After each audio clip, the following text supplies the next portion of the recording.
अस्सलाम अलैकुम रहमतुल्लाहि व बरकातहू। मेरे प्यारे दोस्तों, मस्जिद अक्सा 3 मुक़द्दस तरीन मकामात में से एक है जिसके तरफ सफ़र करना वासे अजर व सवाब है। मस्जिद अक्सा अपने आप में एक मुकम्मल तामीर तारीख़ रखता है जिसका ताल्लुक़ कौमों के युरूज़ व ज़वाल और पैगम्बरों के माबूस होने से है। मस्जिद अक्सा मुसलमानों के लिए क़िबले अव्वल का हैसियत रखता है जिसके तरफ रुख करके हज़रत मोहम्मद सल्लल्लाहु अलैहि वसल्लम और आपके असहाब ने तकरीबन 17 से 18 महीने तक नमाज अदा की और लोगों को पैगाम दिया कि इस्लाम कोई नया दीन नहीं बल्कि ये दीन इब्राहीम ही की एक शक्ल है जो हज़रत मूसा और हज़रत ईसा अलैहिस्सलाम के तालीमात को फिर जिंदा करने और असल तौरेत व इंजील के पैगाम पर अमल पैरा है। वाक़तन मेराज इस बात की दलील है कि अल-कुद्दूस से इस्लाम का कितना गहरा ताल्लुक़ है। नेज नबी सल्लल्लाहु अलैहि वसल्लम का तमाम अंबियाए इकराम की इमामत करवाना ये गैर मामूली वाक़या था, मगर ये यरूशलेम में इस्लाम, ईसाईयत और यहूदियत तीनों मज़हब के नज़दीक मुक़द्दस तरीन मकाम है। ये इलाका पैगम्बरों का मस्किन रहा है जहाँ बेशुमार नबी माबूस किए गए।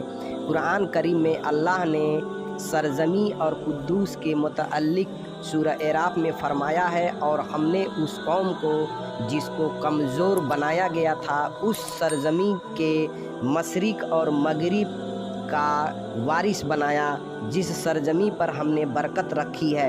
इस तरह अल्लाह ने कुरान करीम के सूरह इसरा में फरमाया, पाक है वो ज़ात जो ले गई अपने बंदों को एक रात में मस्जिद हरम से मस्जिद अक्सा तक जिसके इर्द गिर्द हमने बरकत रख दी है। इन आयत में जिस बाबरकत का सरजमी का जिक्र है वो बैतुल मुक़द्दस और उसके गिरदोनवा के इलाके हैं। हदीस मुबारक में हमारे प्यारे नबी हज़रत मोहम्मद सल्लल्लाहु अलैहि वसल्लम ने मस्जिद अक्सा की फजीलत बयान की है। लिहाजा अबू ज़र गफ़ारी से रिवायत है कि उन्होंने हमारे प्यारे नबी हज़रत मोहम्मद सल्लल्लाहु अलैहि वसल्लम से पूछा, ऐ अल्लाह के रसूल, इस रुए ज़मी पर सबसे पहले कौन सी मस्जिद तामीर की गई?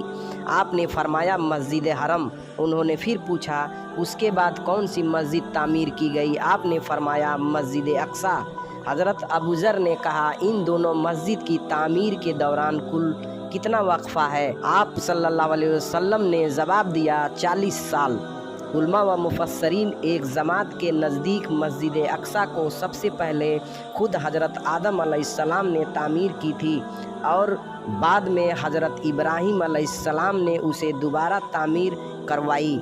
मेरे प्यारे दोस्तों, रिवायत के मुताबिक अल्लाह ने हज़रत जिब्रील अलैहिस्सलाम को खुसूसी तौर से हज़रत आदम अलैहिस्सलाम की तरफ भेजा और हुक्म दिया कि मस्जिद हरम और मस्जिद अक्सा की तामीर करे। इब्ने हस्साम ने अपने तारीख़ में लिखा, जब बनी इसराइल फ़िलिस्तीन में मजबूत हुए और उनकी रियासत कायम हुई तो हज़रत दाऊद अलैहिस्सलाम ने बैतुल मुक़द्दस की दोबारा बुनियाद रखी।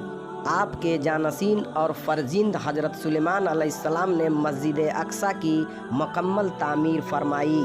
अहादीस और तारीख़ी रिवायतों से पता चलता है कि मस्जिद अक्सा को कई मरहलों में एदवार में बार बार तामीर की गई। नेज इसकी तजदीद कई पैगम्बरों ने किया।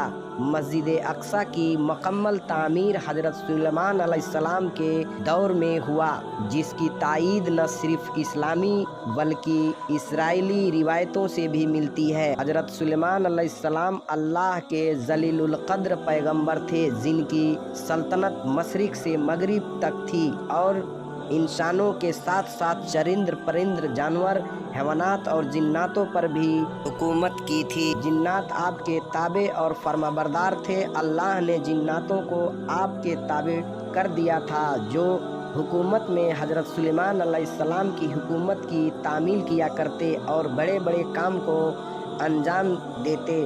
लिहाजा मस्जिद अक्सा की तामीरी काम में हजरत सुलेमान अलैहिस्सलाम ने जिन्नातों को भी लगाया था।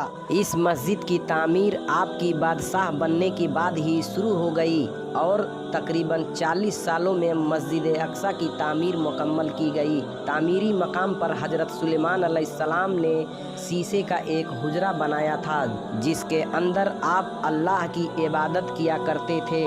आप अपने असा की सहारे खड़े रहते और अल्लाह की इबादत में मशगूल रहा करते थे।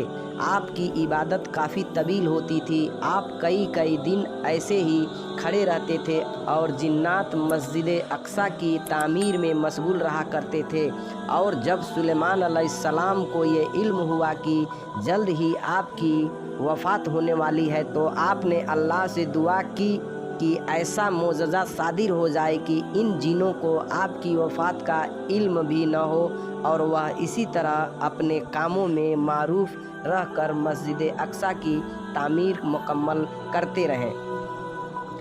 लिहाजा इसी हुजरे के अंदर जब आप इबादत में मसरूफ़ थे तो आपकी रूह कब्ज कर ली गई, लेकिन उस असा के सहारे हजरत सुलेमान अलैहिस्सलाम जिस्म मुबारक वैसे ही खड़ी रही और जिन्नात ये समझते रहे कि आप इबादत में मशगूल हैं। दरअसल पैगंबरों की जिस्म मुबारक कभी सड़ती नहीं है और ना ही ज़मीन की मिट्टी उन्हें खा सकती है। इस रुए जमी पर जितने भी नबी भेजे गए आज भी उनकी जिस्म कब्रों में सही व सलीम मौजूद हैं और गैबी तौर से उन्हें रिज़्क मिलता रहता है। लिहाजा हज़रत सुलेमान अलैहिस्सलाम वफ़ात के कई सालों बाद उसी मकाम पर असा के सहारे खड़े रहे। आखिरकार जब उस असा को दीमक खाने लगे और वह असा यानी लाठी कमज़ोर हो गई तो आपकी मुबारक जिस्म ज़मीन की तरफ झुकने लगी और तब जिन्नातों को ये इल्म हुआ कि हज़रत सुलेमान अलैहिस्सलाम की वफ़ात हो चुकी है। इस वाक़या को अल्लाह ने कुरान के सूरह सबा में यूँ बयां फरमाया, फिर जब हमने उन पर मौत का हुक्म भेजा तो जिनों को उनका मौत का इल्म न हुआ मगर ज़मीन की दीमक उनकी असा को खाती रही। और जब सुलेमान अलैहिस्सलाम ज़मीन पर आए तो जिनों पर वो हकीकत खुल गई और वह गैब जानते तो इस खारी की अज़ाब में न